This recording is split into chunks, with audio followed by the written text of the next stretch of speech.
Already, the first quarter here has been incredibly exciting with tons of volatility in the marketplace. Now, volatility actually means opportunity, but who knows which opportunity to take advantage of. So typically over here, we're talking about buying and selling raw land, but I thought it'd be important to share some of the things I've learned from the millionaires I follow over the past week, and I'll keep you updated with who's dropping what tips so you could go ahead and integrate that into your investment strategy as well, assuming that's a fit for you. But before I get into this, if you stop by investmenttips.com, that link right there, then go ahead and sign up over there. I'll send you updated videos on what I've seen people are doing during the week, so you could take advantage of that if it's a fit for you. Plus, directly below in the description area there are resources you can use to go ahead and get free stocks, build upon your passive income, and even jump on consulting calls with me if you need help getting through your first or next land investment deal.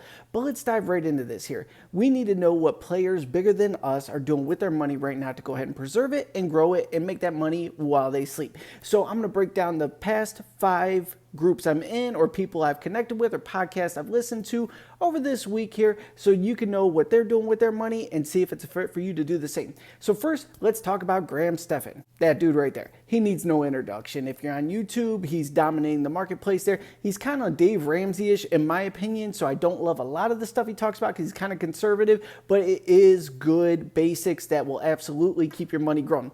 So he was very big on cutting back on anything you don't need right now, which I hate, but we'll continue with this here. Cutting back and stacking your cash. That's important. You want to stack your cash to have opportunity money for when these volatile prices drop down. You can go ahead and buy those dips and then ride that wave back up. So for Graham, he was talking a lot about cutting back on things, taking on extra jobs. I'm all about the extra hustle and stacking that cash. All good advice. The only part I don't like is cutting back. I think if anything, you should always be figuring out ways to press forward, generating more income. Never cut back in your lifestyle unless you absolutely have to, but figure out ways to keep expanding your lifestyle. Now, granted, if you're paying for stuff that you absolutely do not use, then of course cut that out, but don't cut your lifestyle back unless you have to go ahead and get what you want out of life. So for Graham, I love the idea of stacking cash. I hate the idea of cutting back. You figure out where you're at in your life and see if this is a fit for you. I'm going to drop links to his channel down below so you could go ahead and check out those videos as well and then go from there.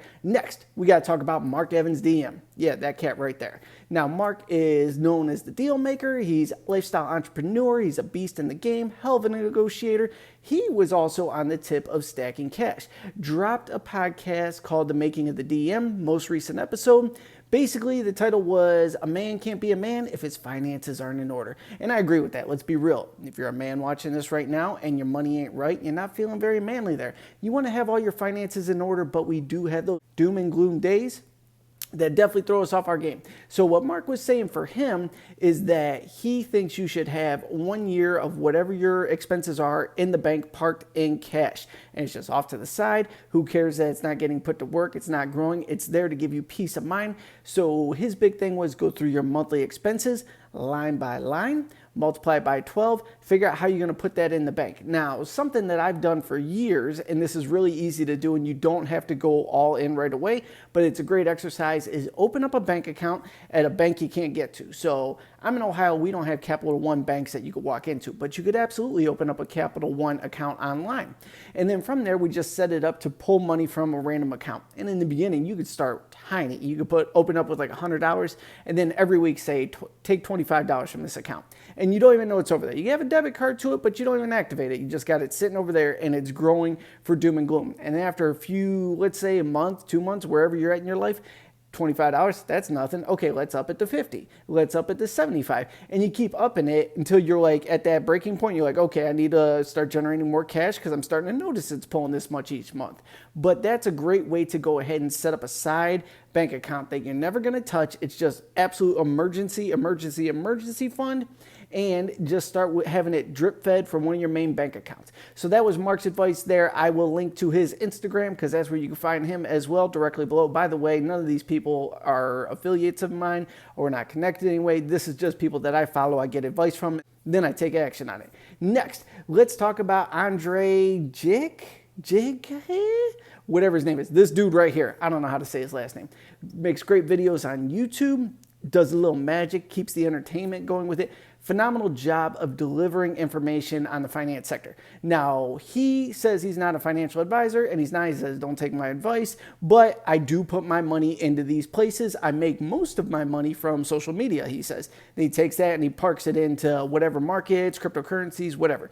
Something he had stated he's doing in 2022 is investing in VOO, which is a Vanguard fund that's the S&P 500, and VTI, which is a Vanguard fund that is the whole stock market. Now, I'm basically taking Mark's strategy and using his strategy alongside of this. I'm not saying to follow my lead on this, but I love to see my money move. Even if it's going down a little bit and then it's going back up, I'd rather see that than it's sitting stagnant. I'm just weird like that. So I'm going to take Andre's strategy and I'm parking money into that, and that's going to be my emergency fund. Now, how's it an emergency fund when it's in the markets? Because the markets are pretty liquid here. If I have money sitting in, let's say in Robinhood, and I get into a pinch, I need that cash, you just click sell, transfer back to your bank account in a few days, your money's sitting right back over there in cash.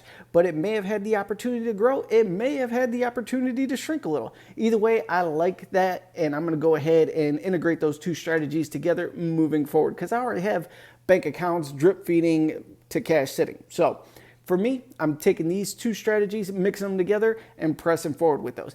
And next, let's talk about the Dogecoin millionaire. This guy right here.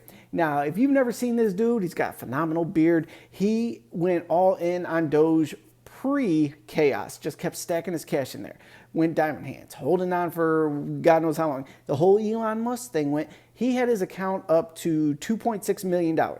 He's riding Doge all the way down. So he's no longer a millionaire. He has about $700,000 to his name. Now, before you start talking that stuff, let's be real. Everybody wants to say, well, if I had 2.6, I would have put into this, I would have put in that. Everybody knew what Doge was doing, but very few had the balls to jump on that train there. My son turned $1,000 into $12,000 with Doge. So everybody was hip to what was popping, but very few had the balls to jump in. So this dude's riding it back down, but he's kind of the face of the Dogecoin right now, and he's involved in some cool projects that I'm going to see those millions, or he's going to see those millions jump right back up. So what's cool is you can follow this dude's journey, because in no time, less than a year, he went from, building up an account. The account skyrockets to 2.6, drops down to 700,000. Now he's got some cool projects going on, and we're going to see this cat shoot back up over 1 million mark there. So check out his YouTube channel. I will drop links down below if you want to follow him, but I think his investment advice is going to be buy Doge and nothing else. I'm not saying buy Doge. And actually, speaking of Doge, I'm in a couple cryptocurrency groups as well. One of them is Ty Lopez's group. And in there, I forget the guy's name, but he is actually watching Doge drop right now. He says when it gets to 5 cents, and he believes it will get to 5 cents, he's going to do a big press at that point. So that's not investment advice, but I am also in Doge, and when it gets down to 5, I will press cash in there as well, because when people have more money than me and they're delivering that advice, I'm going to go ahead and follow that lead. And then finally, I am in a cryptocurrency group as well, aside from Ty's. It's a paid monthly group, and the big secret in there, these guys are all about Hex, Pulse Chain, Pulse X. So if you're new to cryptocurrencies, you want to look for some alternative investment, alternative coins in there, this squad is all about that. I don't know anything about it, but there's about 60 guys in there,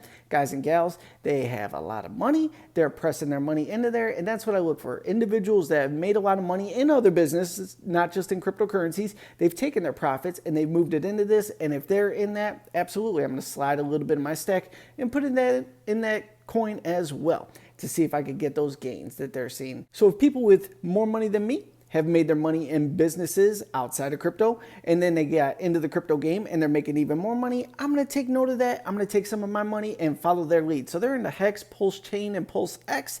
Maybe you should put those on your radar and see if they're fit for you. But if you want more of this, get over to investmenttips.com. Sign up over there. I will send you updates of what we're seeing in the marketplace, who's buying what, who's doing what, where I'm putting my money. And feel free to drop any questions down below or text me at 440-567-6040. Get those freebies in the description there. Thank you so much for tuning in, and I'll see you in the next video.